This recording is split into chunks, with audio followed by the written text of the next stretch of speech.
नमस्ते आप सभी को, मैं Vidhu Chaudhary, yog therapist and welcome you all to Yog Mamatva series episode number 6। तो चलिए शुरू करते हैं टिप नंबर 1 के साथ। तो टिप नंबर 1 आज ये है कि जब भी आप योग मैट पर आते हैं तो कुछ रूल्स के साथ में आते हैं, जिसमें से एक बहुत इंपॉर्टेंट रूल ये है कि आपका पेट खाली होना चाहिए। आप मॉर्निंग में फ्रेश होंगे, यूरिनेट करेंगे और कुछ खाएंगे नहीं, बिना खाए खाली पेट मैट के ऊपर आएंगे।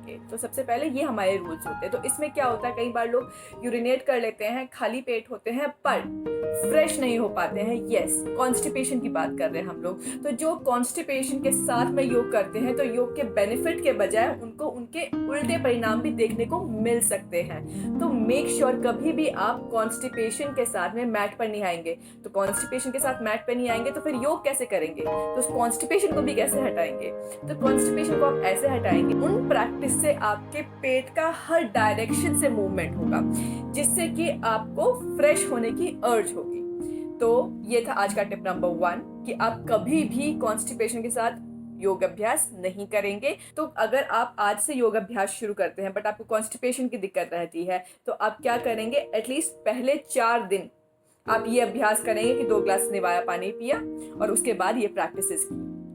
तो चलिए मूव करते हैं अपने नेक्स्ट सेगमेंट की ओर।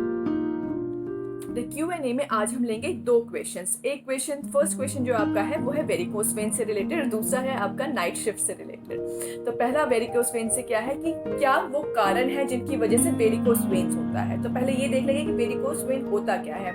जनरली देखा गया है काफी लोगों के पैरों में इतनी मोटी मोटी गांठें बन जाती हैं, जो उनकी नसें होती हैं, नसों में इतनी मोटी मोटी गांठें हो जाती हैं, वो कुछ पर्पल कलर की दिखती हैं। उनमें कई बार दर्द भी होता है, कई बार रैशेस भी हो सकते हैं। इनको देखा नहीं जाए, नजरअंदाज किया जाए तो काफी हद तक सीवियर हार्ट के इश्यूज भी देखने को मिल सकते हैं। तो अब वेरिकोस वेन्स में क्या होता है, जैसे आपकी वेन नॉर्मल इस तरीके की होती है तो बीच में उसमें वॉल्स होते हैं, मतलब इस टाइप के वो होते हैं, गैप्स होते हैं। खून ग्रेविटी से ऊपर जा रहा है, पैरों में नीचे से ऊपर आ रहा है, तो ऊपर पुश करना कि वो बैक फ्लो ना हो खून का, तो बीच में इस तरीके के कुछ वॉल्स होते हैं। तो जो वॉल्स होते हैं तो वो क्या, वो ढीले पड़ जाते हैं। तो जब वो वॉल्स ढीले पड़ जाते हैं तो ना जो प्रॉपर्ली खुल पाते हैं कि ये खून बाहर ही निकल पाए, और ना प्रॉपर्ली बंद हो पाते हैं कि वो फ्लो यहाँ का खून नीचे आए या ऊपर जाए। तो वो यहाँ पे गांठें बन जाती हैं, खून की गांठें, क्लॉट्स बन जाते हैं। और जब आप कई बार वो क्लॉट्स अगर आप हटाने की कोशिश करें या फिर जबरदस्ती दबाने की कोशिश करें तो वो अगर सर्कुलेशन में हो गया तो हार्ट के पास अगर वो क्लॉट पहुंच जाता है तो हार्ट में सीवियर इश्यू कर सकता है। तो उस वेन्स मोटापे से होता है, आप हाई हील्स पहनते हो उससे होता है, काफी देर तक खड़े रहते हैं उससे होता है, और भी न जाने बहुत तरीके की भ्रांतियां हैं, प्रेग्नेंट लेडीज होती हैं उनमें हो जाता है। तो ये सारी भ्रांतियां हैं इसकी, ये सारे मिथ हैं, क्योंकि ऐसा कहीं भी इस चीज की पुष्टि नहीं हुई है कि अगर मोटे लोगों को वेरिकोस वेन होता तो हर एक मोटे लोग को होता। अगर जो लेडीज हील्स पहनती हैं उनको वेरिकोस वेन होता तो सारी जितनी भी लेडीज हैं जो हील्स पहनती हैं उनको वेरिकोस वेन्स होता, सारी प्रेग्नेंट लेडीज को होता। बट इस चीज की कोई पुष्टि नहीं है, क्योंकि ये आपके कॉजिंग फैक्टर नहीं है, ये आपके एनवायरमेंटल फैक्टर है। मतलब इन्होंने कॉज नहीं किया है, ये कारण नहीं है, बट ये एनवायरमेंटल, इन्होंने एक माहौल दिया है इस चीज को और आगे बढ़ने का। अगर आपकी वॉल्स में गड़बड़ी है, वो वीक है, तो आपको इन चीजों से वेरिकोस वेन्स हो सकता है। तो वेरिकोस वेन की मैंने एक वीडियो भी अपलोड की थी, तो आप वो प्रैक्टिसेस देख सकते हैं कि अगर वेरिकोस वेन्स हैं तो उनसे हम कैसे रिलीफ पाएं।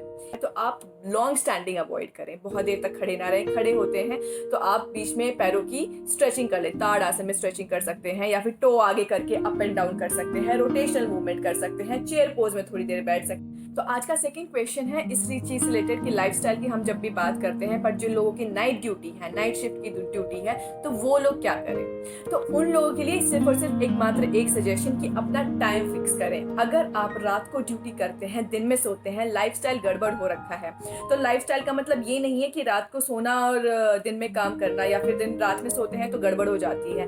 लाइफस्टाइल का मतलब ये होता है कि अपने हर एक काम का टाइम फिक्स करना। नाइट शिफ्ट है तो मॉर्निंग में इस टाइम पे ये चीजें करेंगे, अगर आपकी नाइट शिफ्ट है तो ये चीजें करेंगे। अब ये चीजें समझने में बॉडी को नॉर्मल तौर से टाइम लगता है, तो इसके साथ क्या होना चाहिए, इसके साथ आपका योग अभ्यास होना चाहिए, कोई एक्सरसाइज होनी चाहिए, कोई वर्कआउट होना चाहिए। क्योंकि ये जो एक्सरसाइज, योग आसन, वर्कआउट, ये जो प्रोग्राम्स होते हैं, ये प्रोग्राम आपके ब्रेन को हेल्प करते हैं कोई भी शेड्यूल जल्दी से ग्रास्प करने में।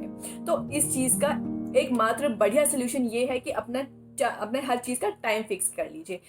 नाइट की ड्यूटी है तो दिन में ये काम ऐसे ऐसे से होगा, दिन की ड्यूटी है तो रात में काम ये ऐसे ऐसे होगा। तो ये फिक्स हो गया है और इसके साथ हमने प्रैक्टिस की, तो प्रैक्टिस करने से हमारे ब्रेन को इमीडिएटली सिग्नल पहुंच गया कि अच्छा नाइट ड्यूटी है तो दिन में ये होगा, मॉर्निंग की ड्यूटी है तो दिन में ये है तो रात में ये होगा। तो चलते हैं अब अपने नेक्स्ट सेगमेंट की ओर। हम लोगों ने स्वेट की बात की थी, तो लास्ट टाइम सारे लोगों ने ये कहा था कि वो किसी कुछ ना कुछ रीज़न की वजह से नहीं कर सकती हैं, प्रैक्टिस नहीं कर पाती हैं। तो इन दैट केस स्किन के लिए क्या करें ग्लो लाने के लिए? तो स्किन पे ग्लो करने के लिए बहुत रामबाण जिसे हम कहेंगे वो है कोकोनट ऑयल। रात को फेस अच्छे से अपना वॉश करके ड्राई करके, मतलब टॉवल से पूछ किया, थोड़ा ड्राई हो गया, उसके बाद आप हल्का सा कोकोनट ऑयल फेस पे अप्लाई कीजिए और रात को उसको अप्लाई करके फिर सोइए। तो उससे आपके फेस पे बहुत अच्छा ग्लो आएगा। तो आज के लिए बस इतना ही। बहुत बहुत धन्यवाद। Thank you.